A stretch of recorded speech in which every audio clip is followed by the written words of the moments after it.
Hi guys, நான் welcome to our class. So நீங்க வந்து நம்ம class 10 CBSE ல science chapter 1 அதாவது chemical reaction and equation ல conclusion part. அதாவது நம்ம science ல first chapter வந்து முடிக்க போறோம். So வாங்க friends வீடியோக்குள்ள போலாம். So இதுக்கு முன்னாடி வந்து பார்த்தீங்கன்னா types of chemical reaction ல வந்து நம்ம decomposition reaction, combination reaction ல வந்து பார்த்தீங்கன்னா பார்த்திருப்போம். இப்போ வந்து நம்ம என்ன reaction பார்க்க போறோம்னா displacement reaction. So இப்போ வந்து பார்த்தீங்கன்னா இந்த activity 1.9. Take 3 iron nails and clean them by rubbing with sandpaper. So 3 iron nail எடுத்து வந்து sandpaper வச்சு வந்து clean பண்ணி சொல்றாங்க. ஏன் அப்படி பண்ண சொல்றாங்கன்னா எப்பவுமே இந்த iron இந்த மாதிரி வந்து பொருட்கள் எல்லாம் வெளியே வைக்கிறப்ப கண்டிப்பா வந்து அது மேல ரஸ்ட் வந்து ஃபார்ம் ஆயிருக்கும். அது வந்து ரொம்ப கம்மியான லெவல்ல இருந்தா கூட அது வந்து ரஸ்ட் தான். சோ அதை வந்து நம்ம sandpaper வச்சு யூஸ் பண்றப்போ அதோட மேல் லேயர் வரதுனால உள்ள வந்து பார்த்தா ஃப்ரெஷ்ஷான iron இருக்கும். Take 2 test tubes marked as A and B. In each test tube, take 10 ml of copper sulfate solution. So, ரெண்டுத்துலயும் வந்து பார்த்தீங்கன்னா 10 ml க்கு வந்து பார்த்தா copper solution எடுத்துக்க சொல்றாங்க. Tie 2 iron nails with thread and immerse them carefully in the copper sulfate solution in test tube B for about 20 minutes. Keep one iron nail aside for comparison. So, இப்போ ரெண்டு iron nail இருந்ததுல அந்த ரெண்டு iron nail எடுத்து வந்து பார்த்தீங்கன்னா இதுக்குள்ள வந்து போட சொல்றாங்க. சோ ரெண்டுத்துலயும் வந்து A, இது வந்து B, இது வந்து பாத்தீங்கன்னா A. சோ A லயே வந்து பாத்தீங்கன்னா காப்பர் சல்ஃபேட் தான் இருக்குது, B லயே வந்து பாத்தீங்கன்னா காப்பர் சல்ஃபேட் தான் இருக்குது. அப்புறம் வந்து பாத்தீங்கன்னா இந்த இடத்துல ரெண்டு வைக்கிறதுனால மூணாவது வந்து பாத்தீங்கன்னா சாதாரணமா வெளியே வைக்க சொல்றாங்க. இப்போ வந்து இத வந்து பாத்தீங்கன்னா போட்டு ஒரு 20 மினிட்ஸ்க்கு வந்து இதுல வைக்க சொல்றாங்க. அப்புறம் 20 மினிட்ஸ்க்கு அப்புறம் வந்து பாத்தீங்கன்னா அயன் நேல்ஸ் காப்பர் சல்ஃபேட் சொல்யூஷன்ல இருந்து வெளியே எடுக்க சொல்றாங்க. Compare the intensity of blue color of the copper sulfate solution in this test tubes. Also compare the color of the iron nails dipped in the copper sulfate solution with one kept aside. So, இப்போ வந்து அந்த இடத்துல இருக்கிற intensity. So, copper sulfate solution வந்து பார்த்தீங்கன்னா blue colorல இருக்கும். So, இதோட intensity வந்து எதுல அதிகமா இருக்கு, எதுல கம்மியா இருக்குன்னு பார்க்க சொல்றாங்க. அதே மாதிரி iron nails ஓட கலர்ல வந்து பாத்தீங்கன்னா என்ன டிஃபரன்ஸ் இருக்குன்னு வந்து பார்த்தீங்கன்னா பார்க்க சொல்றாங்க. சோ இப்போ என்ன நடக்கும்னு பார்க்கலாம். இப்போ அந்த அயன் நெயில வந்து இதுக்குள்ள வைக்கிறப்ப என்ன ஆகும்னா அந்த சாதாரணமா இருந்த அயன் நெயில் மேல ஒரு பிரவுன் கலர் கோட்டிங் வரும். சோ அந்த பிரவுன் கலர் கோட்டிங் வந்து பாத்தீங்கன்னா ரஸ்ட் மாதிரி இருக்காது. அதாவது அது மேல ஒரு காப்பர் வந்து பாத்தீங்கன்னா காப்பர் எப்படி இருக்கும், பிரவுன் கலர்ல இருக்கும். சோ அந்த காப்பர் வந்து பாத்தீங்கன்னா அது மேல படிஞ்ச மாதிரி வந்து பாத்தீங்கன்னா இருக்கும். சோ இது வந்து பாத்தீங்கன்னா அயன் சல்ஃபேட் சொல்யூஷன்ல இருந்து எடுத்த ஒரு நெயில், அதே வெளியில வச்ச நெயில். சோ ரெண்டுத்துக்கும் இருக்கிற வித்தியாசத்தை பார்க்க முடியும். சோ இதை உள்ள வைக்கிறப்பவே நம்ம சாண்ட்பேப்பர் வச்சு தேய்ச்சிட்டு இந்த மாதிரி தான் உள்ள வச்சோம். So 20 மினிட்ஸ்க்கு அப்புறம் கம்ப்ளீட்லி சப்மர்ஜ் ஆகும்போது இது வெளியே எடுக்கிறப்போ இது மேல ஒரு காப்பரோட லேயர் இருக்குது. ஸோ அதுவே இந்த இடத்துல இந்த சொல்யூஷன் வந்து பார்க்குறப்போ இது ப்ளூ கலர்ல இருந்தது, அதாவது டெஸ்ட் டியூப் ஏல இருந்தது அப்படியே இருக்குது. ஏன்னா அதை வந்து பார்த்தீங்கன்னா நம்ம எதுவுமே டிஸ்டர்ப் பண்ணல. அதுலேயே இது வந்து பார்த்தீங்கன்னா ரெண்டு நெயில வச்சதப்போ இதுல இருக்கிற இன்டென்சிட்டி வந்து பார்த்தீங்கன்னா கம்மியா இருக்குது. ஸோ இந்த இடத்துல ஏதோ ஒரு கெமிக்கல் ரியாக்ஷன் நடந்திருக்குது. ஸோ இந்த கெமிக்கல் ரியாக்ஷன் எப்படி சொல்லலாம், அயனை வந்து பார்த்தீங்கன்னா இந்த காப்பர் சல்ஃபேட் சொல்யூஷன்ல ஆட் பண்ணிருக்காங்க. சோ Fe, அதாவது Fe வந்து பாத்தீங்கன்னா அயன் வந்து இந்த ஃபார்ம்ல இருந்தது, சாலிட்ல இருந்தது. அதே CuSO4 copper sulphate solution, so சொல்யூஷன்ங்கிறதுல aqueous ஃபார்ம்ல இருந்தது. சோ இது ரெண்டுத்தையும் சேர்க்கிறப்போ நமக்கு கெமிக்கல் ரியாக்ஷன் என்ன கிடைக்குதுன்னா FeSO4 plus Cu. சோ இந்த இடத்துல வந்து பாத்தீங்கன்னா ஒரு சின்ன சேஞ்ச் வந்து நடந்திருக்கு. சோ அதே மாதிரி தான் வந்து பாத்தீங்கன்னா இருக்குது, ஆனா வந்து இந்த இடத்துல டிஸ்பிளேஸ் ஆயிருக்கு. சோ Feயும் Cuவும் அப்படி இடம் மாறி இருக்கு. நீங்க நல்லா பாத்தீங்கன்னா தெரியும், அதாவது FeSO4 plus Cu மாறி இருக்கு. அதாவது CuSO4 plus Fe இருந்தது, FeSO4 plus Cu மாறி இருக்கு. சோ இந்த Fe ஓட இடத்துல Cuவும் Cu ஓட இடத்துல Fe வந்திருக்கு. அதாவது அயன் பிளஸ் காப்பர் சல்ஃபேட்ங்கிற இடத்துல காப்பர் சல்ஃபேட் பிளஸ் அயன் வந்து பார்த்தீங்கன்னா மாறி இருக்கு.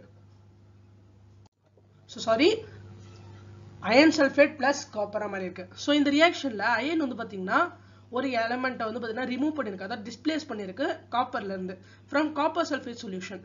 This reaction is known as displacement reaction. So இந்த ரியாக்ஷன் வந்து displacement reaction சொல்லுவாங்க. அதாவது வந்து இந்த இடத்துல வந்து டிஸ்பிளேஸ் ஆயிருக்கு ரெண்டுமே. சோ நிறைய விஷயத்தை வந்து எக்ஸாம்பிளுக்கு இதை சொல்லலாம். இப்போ இந்த இடத்துல zinc plus CuSO4, zinc plus copper sulfate is equal to zinc sulfate plus copper. அதுவே Pp, அதாவது வந்து lead plus copper chloride solution gives lead chloride plus copper.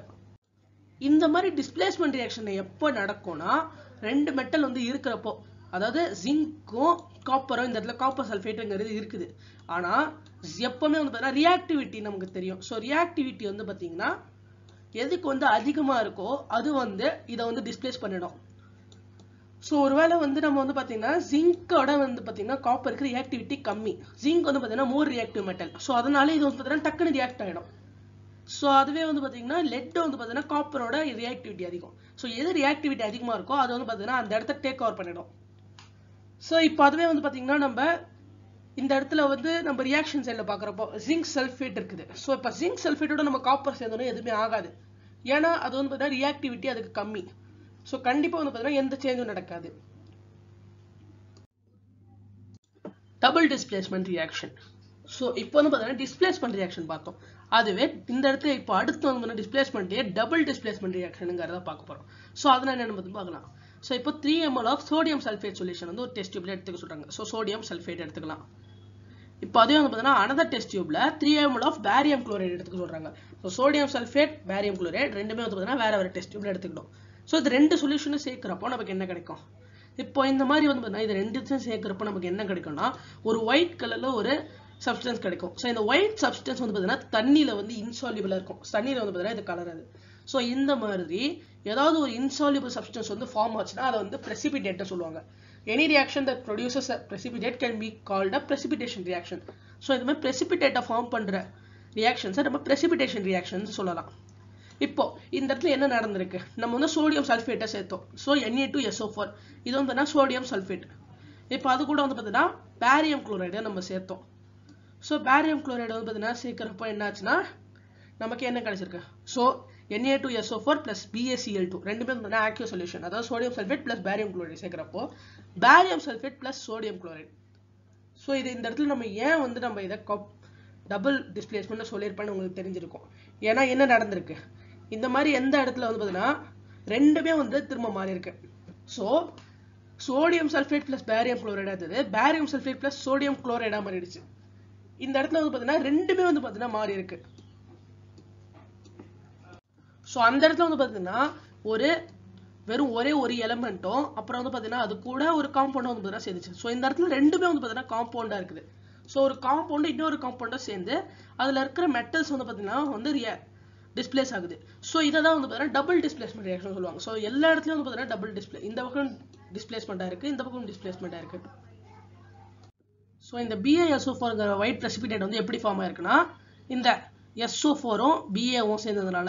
So இது ரெண்டுமே வந்து பார்த்தீங்கன்னா நமக்கு வந்து 2 + 2 - சேர்ந்ததுனால ஒன்றா சேர்ந்துச்சு. So BaSO4. ஸோ இன்னொரு ப்ராடக்ட் ஃபார்ம் ஆயிருக்கும், அது சோடியம் குளோரைடு. ஸோ அது வந்து பார்த்தீங்கன்னா இந்த சொல்யூஷன்ல இருக்கும். Such reaction in which there is an exchange of ions between reaction and are called double displacement reaction. So இந்த இடத்துல ரியாக்ஷன் வந்து பார்த்தீங்கன்னா எக்ஸ்சேஞ்ச் ஆஃப் இயான்ஸ் வந்து இருக்குது. ஸோ அதை வந்து பார்த்தீங்கன்னா டபுள் டிஸ்பிளேஸ்மெண்ட் ரியாக்ஷன் சொல்ல முடியும். Oxidation and reduction. ஸோ இந்த ஆக்சிடேஷன் அண்ட் ரிடக்ஷன் ஸோ எப்படின்னா என்ன? இதை வந்து நம்ம பார்க்கலாம். The surface of copper powder becomes coated with black copper oxide. Why has this black substance formed? This is because oxygen is added to copper and copper oxide is formed. So இந்த இடத்துல copper powder வந்து பார்த்தீங்கன்னா நம்ம வந்து heat பண்ணுறப்ப என்ன ஆகும்னா அதுக்கு மேலே இருக்கிற லேயர் மட்டும் ஒரு பிளாக் கலர் லேயர் வந்து மாறும். ஸோ அந்த பிளாக் கலர் லேயர் வந்து பார்த்தீங்கன்னா ஏன் ஃபார்ம் ஆகுதுன்னா காப்பரோட ஆக்சிஜன் வந்து சேர்றப்போ அது ஹீட் பண்ணோம்னா அது வந்து காப்பர் ஆக்சைடாக மாறும். So if hydrogen gas is passed over this heated material, the coated black on the surface turns brown as the reverse reaction takes place and copper is obtained. இப்போ இந்த மாதிரி அந்த பிளாக் சப்ஸ்டன்ஸ் மட்டும் எடுத்து அதில் வந்து பார்த்தீங்கன்னா ஹைட்ரஜன் கேஸை வந்து கொடுத்தோன்னா என்ன ஆகும்னா திரும்ப வந்து காப்பரும் கிடைக்கும், அதுவே வந்து பார்த்தீங்கன்னா கூட சேர்ந்து வாட்டர் கிடைக்கும். ஸோ இந்த இடத்துல என்னென்ன இருக்கு? நம்ம வந்து CO அதாவது காப்பர் ஆக்சைடோட ஹைட்ரஜன் கேஸ் வந்து சேர்க்குறப்போ அதை ஹீட் பண்ணோம்னா நமக்கு வந்து காப்பர் ஆக்சைடு பிளஸ் H2O தண்ணி கிடைக்கும். If a substance gains oxygen during a reaction, it is said to be oxidized. If a substance loses oxygen during a reaction, it is said to be reduced. So இப்போ ஒரு substance வந்து oxygen gain பண்ணுச்சுன்னா அதை வந்து நம்ம oxidation சொல்லுவோம். இப்போ ஒரு சப்ஸ்டன்ஸ் வந்து ஆக்சிஜன் வந்து லூஸ் பண்ணுச்சுன்னா அதை வந்து நம்ம ரிடியூஸ்ட்னு சொல்லுவோம். During this reaction 1.29. So the 1.29 வந்து பார்த்தீங்கன்னா நடக்கிறப்ப என்ன ஆகுதுன்னா the copper oxide is losing oxygen and being reduced. The hydrogen is gaining oxygen and is being oxidized. In other words, one reactant is getting oxidized while the other is getting reduced during a reaction. Such reactions are called oxidation reduction reactions or redox reaction. So இப்போ வந்து பார்த்தீங்கன்னா CO வந்து Cu வந்து மாறுது. So COங்கிறது வந்து CO வருது, H2ங்கிறது H2O மாறுது. So என்ன நடக்குதுங்க கரெக்டாக பார்த்தீங்கன்னா காப்பர் ஆக்சைடுல இருந்து ஆக்சிஜன் வந்து பாத்தீங்கன்னா இந்த இடத்துல வந்து ரெடியூஸ் ஆயிருக்கு. ஏன்னா அதுல இருந்து பாத்தீங்கன்னா ஆக்சிஜனை எடுத்திருக்காங்க. இப்போ அதுவே ஹைட்ரஜன்ல வந்து பாத்தீங்கன்னா எதுவுமே இல்லை, அதுலயே வந்து பாத்தீங்கன்னா ஆக்சிடைஸ் ஆகி அதுல வந்து ஆக்சிஜன் ஆட் ஆயிருக்கு. ஸோ இதான் வந்து copper oxide plus hydrogen gives copper plus water. Some other example of redox reactions are. So சில ரீடாக்ஸ் ரியாக்ஷன்ஸ் இன்னொரு எக்ஸாம்பிள் வந்து பார்த்தீங்கன்னா ZNO plus C gives ZnCO. So இந்த இடத்துல வந்து பார்த்தீங்கன்னா இது வந்து சேஞ்ச் ஆயிருக்கும். ஸோ ZN வந்து பார்த்தீங்கன்னா இந்த மாதிரி சேஞ்ச் ஆகிட்டு அப்புறம் வந்து பார்த்தீங்கன்னா CO மாதிரி இருக்கும். ஸோ இதுலேயே வந்து பார்த்தீங்கன்னா அந்த மாதிரி ஒரு ரியாக்ஷன் தான் நடந்திருக்கு. இப்போ ரியாக்ஷன் 1.31ல CO வந்து பார்த்தீங்கன்னா ஆக்சிடைஸ் ஆகி ZNO அது வந்து பார்த்தீங்கன்னா ரெடியூஸ் ஆயிருக்குது. ஸோ ஜிங்கா ரெடியூஸ் ஆயிருக்குது. அதுவே வந்து பார்த்தீங்கன்னா ரியாக்ஷன் 1.32ல அதில் வந்து பார்த்தீங்கன்னா HCl வந்து ஆக்சிடைஸ் ஆயிருக்கு Cl2ஆ. அதுவே வந்து பார்த்தீங்கன்னா MnO2 வந்து MnCl2ஆ வந்து பார்த்தீங்கன்னா ரெடியூஸ் ஆயிருக்குது. From the above example, we can say that if a substance gains oxygen or loses hydrogen during a reaction, it is oxidized. If a substance loses oxygen or gains hydrogen during a reaction, it is reduced. So, இப்போ இதை வந்து சிம்பிளா சொல்லணும்னா ஒரு substance வந்து oxygen gain பண்ணாவோ இல்லைன்னா hydrogen loose பண்ணாவோ அது வந்து ஆக்சிடைஸ் ஆயிருக்கு. அதுவே ஒரு சப்ஸ்டன்ஸ் வந்து ஆக்சிஜனை லூஸ் பண்ணாலும் ஹைட்ரஜனை கெயின் பண்ணாலும் அது வந்து ரெடியூஸ் ஆயிருக்கு. ஸோ ஆக்சிடேஷன் ரியாக்ஷன்ஸ் வந்து எவ்ரிடே லைஃப்ல நீங்க நோட்டீஸ் பண்ணிருக்கீங்களா? So first corrosion. So corrosion வந்து நம்ம அயன் ஆர்டிகல்ஸ் வந்து பார்த்துருப்போம். ஸோ அயன் ஆர்டிகல்ஸ் சொல்றப்போ அயன் பொருட்கள் அது வந்து பார்த்தீங்கன்னா மெட்டல்ல வாங்குறப்போ அது வந்து ஃபர்ஸ்ட் வந்து ஷைனியா இருக்கும். ஆனால் கொஞ்ச நாளே வந்து ஒரு ரெட்டிஷ் ப்ரௌன் பவுடர் வந்து பார்த்தீங்கன்னா அது மேலே வந்து ஃபார்ம் ஆகிடும். ஸோ இந்த ப்ராசஸ் வந்து பார்த்தீங்கன்னா ரஸ்டிங் ஆஃப் அயன் சொல்லுவாங்க. ஸோ சில அதர் மெட்டல்ஸ் வந்து பார்த்தீங்கன்னா இந்த மாதிரி டார்னிஷ் ஆகும். ஸோ இப்போ வந்து பார்த்தீங்கன்னா காப்பர் இல்லைன்னா சில்வர்லாம் வந்து பார்த்தீங்கன்னா சில்வர்ல வந்து பிளாக் கலர்ல ஃபார்ம் ஆகும். அதுவே காப்பர்ல வந்து பார்த்தீங்கன்னா ப்ளூ கலர்ல ஃபார்ம் ஆகும். ஸோ இது எல்லாமே வந்து பார்த்தீங்கன்னா கரோட் ஆகுறது, கொரோஷன் நடக்கிறப்ப தான் வந்து நடக்கும். ஸோ இது வந்து பார்த்தீங்கன்னா இந்த metal is attacked by substance around it as moistures, acid, etc. It is said to corrode and this process is called corrosion. The black coating on silver on the green coating on copper are examples of corrosion. So இது வந்து பார்த்தீங்கன்னா காப்பர்ல இருக்கிறது green கலர்ல இருக்கும், ஒரு greenish blue கலர்ல வந்து இருக்கும். Corrosion causes damage to car bodies, bridges, iron railways, ships. So இது என்ன மாதிரி வந்து மெட்டல்ல ஃபார்ம் இருக்கிற எல்லாத்தையும் வந்து அது வந்து டேமேஜ் பண்ணும். Especially those of iron. So iron வந்து பார்த்தீங்கன்னா ரொம்ப ஈஸியாக வந்து பார்த்தீங்கன்னா டேமேஜ் ஆகிடும். Corrosion of iron is a serious problem. Every year an enormous amount of money is spent to replace damaged iron. You will learn more about corrosion in chapter 3. So chapter 3 வந்து நம்ம corrosion பத்தி அதிகமாக பார்க்க போறோம். So அதிகமாக வந்து பார்த்தீங்கன்னா ஏன் வந்து மெட்டல் இதாக வருது, ஸோ மெட்டல் வந்து பார்த்தீங்கன்னா எதுக்கு அதிகமாக வந்து கொரோட் ஆகுதுங்கிறதையும் ஸோ அதை வந்து பார்த்தீங்கன்னா சேஞ்ச் பண்ணுறதுக்கு அதிகமான அமௌண்ட் ஆகுதுங்கிறது நம்ம அதுக்கு வந்து தேர்ட் சாப்டர்ல பார்க்கலாம். ரான்சிடிட்டி. இப்போ நீங்க வந்து பாத்தீங்கன்னா இந்த ஃபேட் இல்லைன்னா ஆயில் கண்டெய்னிங் ஃபுட்டை ரொம்ப நேரம் வந்து பார்த்தீங்கன்னா வச்சு ஸ்மெல் பண்ணி பார்த்தீங்கன்னா என்ன இருக்கும், ஸோ ஒரு மாதிரி வந்து டேஸ்ட் வந்து மோசமாக வரும். When fat and oil are oxidized, they become rancid and they smell and taste change. The usually substance which prevent oxidation, antioxidants, are added to food containing fats and oil. Keeping food in airtight container helps us slow down oxidation. Do you know that cheap manufacturers usually flush bags of chips with gas such as nitrogen to prevent the chips from getting oxidized? So இந்த ஃபேட்ஸையும் ஆயிலையும் வந்து பார்த்தீங்கன்னா oxidise பண்ணி விட்டோம்னா அது வந்து ரான்சிடாக மாறும். So அது மாறுறப்போ வந்து பார்த்தீங்கன்னா அதோட ஸ்மெல்லும் டேஸ்ட்டும் வந்து சேஞ்ச் ஆகும்.